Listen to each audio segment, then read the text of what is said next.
मेरे सामने ही हम देखा जी तालिबान कितना खतरनाक आदमी है और तालिबान कितना बेकार बारबारिक है। क्योंकि लड़की लोगों को वो लोग बोलता है जी इस्लाम में है ही नहीं जी लड़की को ऊपर कोई जुल्म करेगा, मगर तालिबान तो इस लड़की लोगों को ही पहले जुल्म किया। मेरे सामने ही देखा है हमको खुद लड़की लोगों को रेप करने के लिए तालिबान को। तो उसी टाइम तो तालिबान को कोई पहचानता भी नहीं जिस टाइम हम तालिबान को देखा है। 1992 में तालिबान का नाम कोई सुना भी नहीं। तालिबान के खिलाफ ये बेबाक बयानबाजी अफगानिस्तान में रह रही भारतीय लेखिका सुष्मिता को भारी पड़ गई। महिलाओं के खिलाफ अत्याचार और बर्बरता का एक और नमूना पेश करते हुए तालिबानी आतंकवादियों ने गुरुवार को सुष्मिता की गोली मारकर हत्या कर दी।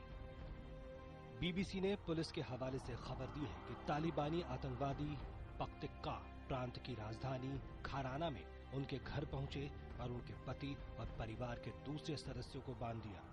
इसके बाद उन्होंने सुष्मिता को घर से बाहर निकालकर गोली मार दी।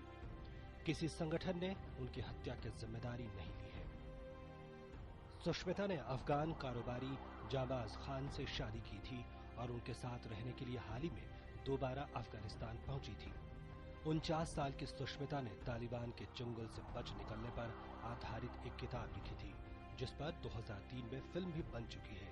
काबुल में सुष्मिता सामाजिक कार्यों से जुड़ी थी और तालिबान को उनके रचनात्मक काम रास नहीं आ रहे थे।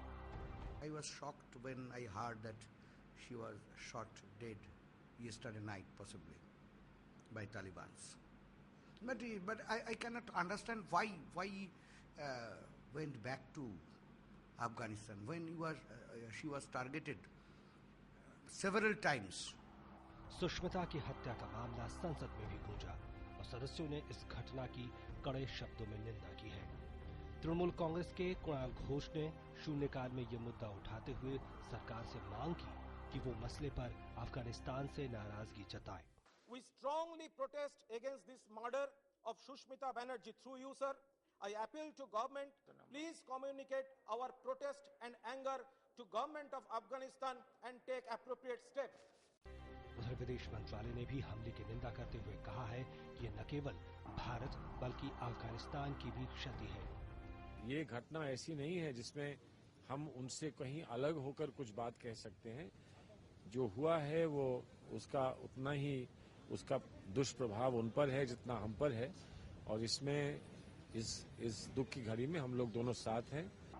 अफगानिस्तान में पहले भी कई बार विस्फोटों के जरिए भारतीय लोगों को निशाना बनाया जा चुका है, लेकिन ये पहली बार है जब तालिबान के किसी महिला को खास तौर पर निशाने पर लेकर उसकी हत्या की है। जाहिर है महिलाओं के लिए काम कर रही सुष्मिता तालिबानी विचारधारा को खटक रही थी। बड़ा सवाल ये है कि आखिर कब तक अफगानिस्तान में इस तरह लोगों को तालिबानी कानून का सामना करना पड़ेगा, खासकर तब जब वहां चुनी हुई सरकार सत्ता में है। Bureau report, DD news.